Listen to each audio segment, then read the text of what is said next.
Hello, Bachcho. Let's read this question. So this question says, if the potential energy of the two molecules is given by U is equal to A divided by R to the power 12 minus B divided by R to the power 6, then at the equilibrium position, its potential energy is equal to, ठीक है। Equilibrium position पर आपको क्या बताना है, potential energy बताना है, ठीक है। तो देखिए बच्चों, इस क्वेश्चन का की कॉन्सेप्ट आप क्या लिख सकते हैं। The key concept of this question is potential energy और पोजीशन का आपको फंक्शन दे रखा है, ठीक है। तो आपको इक्विलिब्रियम पोजीशन पर क्या बताना है, पोटेंशियल एनर्जी लिख लीजिए, चलिए, ठीक है। फोर्स एंड पोटेंशियल एनर्जी के बीच का आपको रिलेशन बताना है बेसिकली यहाँ पर, ठीक है। और बच्चों देखिए, फोर्स और पोटेंशियल एनर्जी के बीच में क्या रिलेशन होता है, एफ इजिकल टू होता है आपका minus of delta U by delta R के, ठीक है। पोटेंशियल एनर्जी को डिफरेंशिएट कर लीजिए with respect to the R, ठीक है।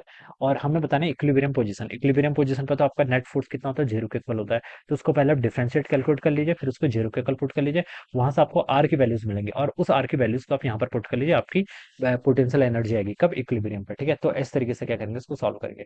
तो बच्चों देखिए, आपको पोटेंशियल एनर्जी कैसे गिवन कर रखा है, ये आपका है A to the power A divided by R to the power 12 minus B divided by कितना आर टू द पावर 6, ठीक है। तो देखिए, आप इसको एक बार डिफरेंशिएट कर लीजिए, delta U by delta R, ठीक है। ये कितना आएगा, देखिए, ए को कांस्टेंट हो जाएगा, 1 divided by R to the power 12, इसको लिख सकते हैं माइनस 12 divided by R to the power, ये टर्म यहाँ से इतनी हो जाएगी, ठीक है। और यहाँ से आपका माइनस बी, ठीक है, आर टू द पावर 6 से ऊपर आएगा तो आपका minus 6 divided by R to the power 7, ये टर्म हो जाएगी। इसको आप जीरो के इक्वल पुट कर लीजिए, क्योंकि हमसे बोल रखा है इक्विलिब्रियम पोजीशन पर, ठीक है। आप ऐसा लिख भी सकते हैं, देखिए, at equilibrium position, equilibrium position पर क्या होगा आपका, जो नेट फोर्स होता है वो किसके इक्वल होता है, आपका जीरो के इक्वल होता है, ठीक है। तो यहाँ पर से मुझे देखिए आर के कोऑर्डिनेट्स मिल जाएंगे, देखिए अगर मैं इसको यहाँ पर से ये आपका minus delta U by delta R के इक्वल होता है, ठीक है। तो यहाँ पर से देखा आपका कितना हो गया, माइनस 12 ए आर क्यूब, ठीक है।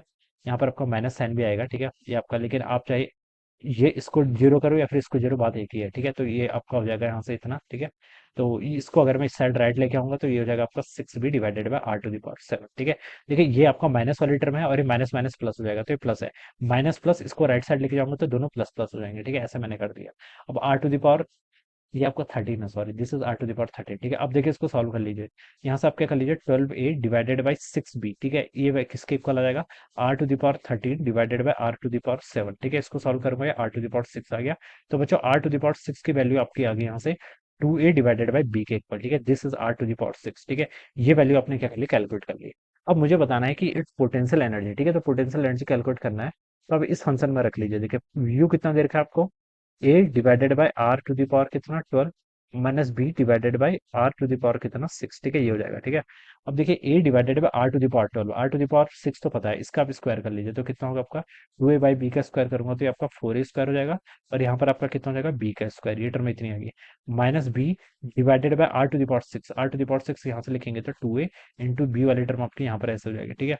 तो ए से बच्चों आपके यहाँ पर ए कैंसिल हो गया, तो ये क्या बच गया आपका, B square divided by 4 A minus कितना हो जाएगा आपका बी स्क्वायर डिवाइडेड बाई 2, ठीक है। इस टर्म को सॉल्व करूंगा तो minus B square divided by 4 हो जाएगा। तो this should be the answer, ठीक है। ये देखिए, आपको यहाँ पर बी ऑप्शन पे गिवन किया हुआ है, तो ये क्या हो जाएगा, करेक्ट हो जाएगा, ठीक है। ये ए आपका कैपिटल ही होगा फिर यहाँ पर भी, ठीक है। ठीक है, ये ए कैपिटल होना चाहिए और सारा एक्सप्रेशन में इसको कैपिटल रखेंगे, ठीक है। तो ऐसे इसको सॉल्व करना है, ऑलराइट। तो option B will be the right answer of this question. So I hope you all understood this concept. All the best and thank you so much.